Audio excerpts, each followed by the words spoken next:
নমস্কাৰ, মই লীলা দেৱী অন্য এটা ভিডিঅ'লৈ আহিছোঁ গ্ৰন্থ উন্মোচনী সভা এখনলৈ। গীতালি বৰুৱা বাইদেউৰ নৱতম গ্ৰন্থ ব্ৰেকআপ এণ্ড কভাৰ আপ অনুষ্ঠানটোলৈ আহিছোঁ। কিন্তু অনুষ্ঠানটোলৈ যিহেতু আহিছোঁ, বাইদেউক যিহেতু লগ পাইছোঁ, অনুষ্ঠানৰ আৰম্ভ হোৱা নাই, গতিকে সময়খিনি ইউটিলাইজ কৰি লৈছোঁ বাইদেউৰ সৈতে দুআষাৰ কথা পাতি।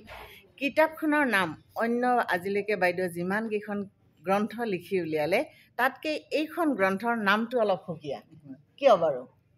এইখন অকণমান নামটো সুকীয়া, মানে ইয়াত থিমটোৱে বেলেগ।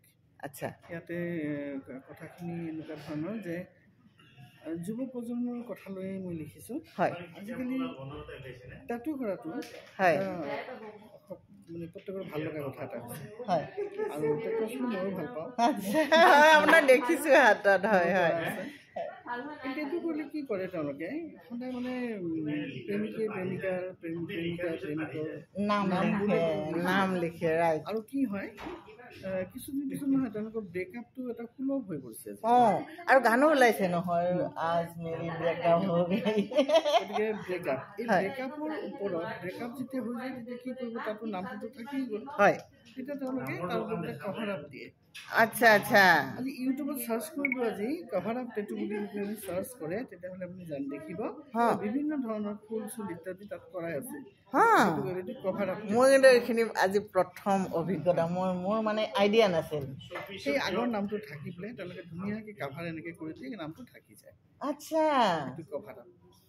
মাই গড, চক প্ৰত্যেক শব্দ আমি মই সদায় সেইকাৰণে কওঁ, আপুনি মানুহৰ লগত কথা পাতক বা কিতাপ এখন পঢ়ক, আপুনি নতুন কথা এটাৰ সৈতে সম্পৰ্কিত হৈ যাব, নতুন কথা এটা শিকিব পাৰিব।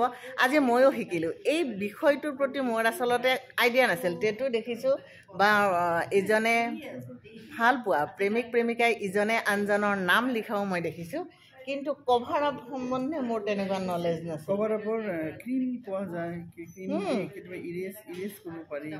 কভাৰ আপৰ ধুনীয়া টাটু আছে, সেইবিলাকৰ ডিজাইন আছে। আৰু যিবোৰে টাটু কৰে তেওঁলোকে আগতেই কৈ থয়, আজি নাম লিখিছা কালি আকৌ কভাৰ আপ কৰিব নালাগিবতো।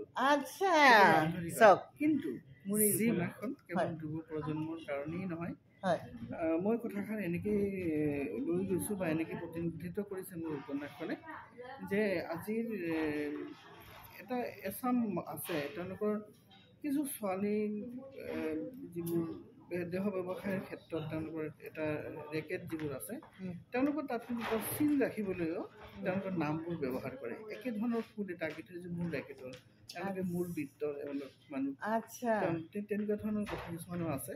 শেষত গৈ পেলাই ব্ৰেকআপ কভাৰ আপটো মই জীৱনৰ সৈতে সংলগ্ন কৰি দিছোঁ। আচ্ছা, যে ছোৱালীজনী গৈ এজনী ছোৱালীৰ জীৱন কাহিনী, ছোৱালীজনীৰ দ্বন্দ্ব বিদ্বেষ বহুত কিবা কিবি তেওঁ ভোগাৰ পিছত শেষত গৈ পেলাই তেওঁ প্ৰথম জীৱনটোৰ সৈতে ব্ৰেকআপ কৰি তেওঁ কৃষ্ণ নামেৰে কভাৰ আপ কৰি লয়। আচ্ছা, সেইটোৰ ওপৰতে সুন্দৰ এটা সুন্দৰ কাহিনী আগবাঢ়ি গৈছে। খুব ভাল লাগিব কিতাপখন পঢ়ি উঠি, মই সেই বিষয়ে নিশ্চয় জনাম। ৰাইজে পঢ়ক আৰু আপোনালোকেও পঢ়িব। এখন কিতাপ এজন লেখকৰ বাবে তেওঁৰ সন্তানৰ দৰেই মৰমৰ, নহয় জানো? আৰু সেইখনক যদি আদৰ কৰে পাঠকে, তেতিয়াহ'লে লেখকৰ মানে লেখাৰ যিটো তাগিদা সেইটো সাৰ্থক হয়, নহয় জানো? আৰু কলমটোৱে প্ৰাণ পাই উঠে। কলমৰ প্ৰাণেই হৈছে পাঠকৰ প্ৰেম। আৰু ডাঙৰ কথা, এজন মানুহে কষ্ট কৰি সাধনা কৰি এখন গ্ৰন্থ লিখি উলিয়াই আৰু সেইখন পঢ়ি আপুনি মাত্ৰ তাৰ সাৰ অংশ গ্ৰহণ কৰিব লাগে। কিমান মানে উজু কথা নহয়? আপুনি নেদেখা পৃথিৱী এখন, আপুনি নুশুনা শব্দ কিছুমান, আপুনি নুশুনা অভিজ্ঞতা কিছুমানৰ সৈতে সম্পৰ্কিত হ'ব পাৰে এখন কিতাপ অধ্যয়ন কৰিলে। বহুত ডাঙৰ কথা।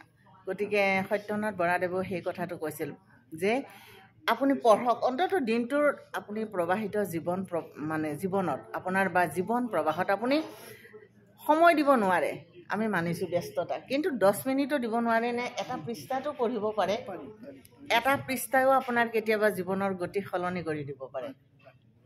গতিকে সেইকাৰণে কিতাপক শ্ৰদ্ধা কৰক, কিতাপ লেখা মানুহক শ্ৰদ্ধা কৰক, কিতাপ অধ্যয়ন কৰক। বহুত বহুত ধন্যবাদ। আৰু গীতালি বা আপোনাক বহুত ধন্যবাদ। এই বছৰ গীতালি বাৰ 2খন কিতাপ উন্মোচন হ'ল আৰু অহা বছৰ ইয়াতকৈ বেছি হোৱাৰ কামনা কৰিলোঁ। লেখক আৰু পাঠকৰ এই ভাল পোৱাৰ যিটো সম্পৰ্ক সেইটো অব্যাহত থাকক তাৰে কামনা কৰিলোঁ। পাঠকৰ প্ৰেৰণা মোৰ কাম। বহুত ধন্যবাদ।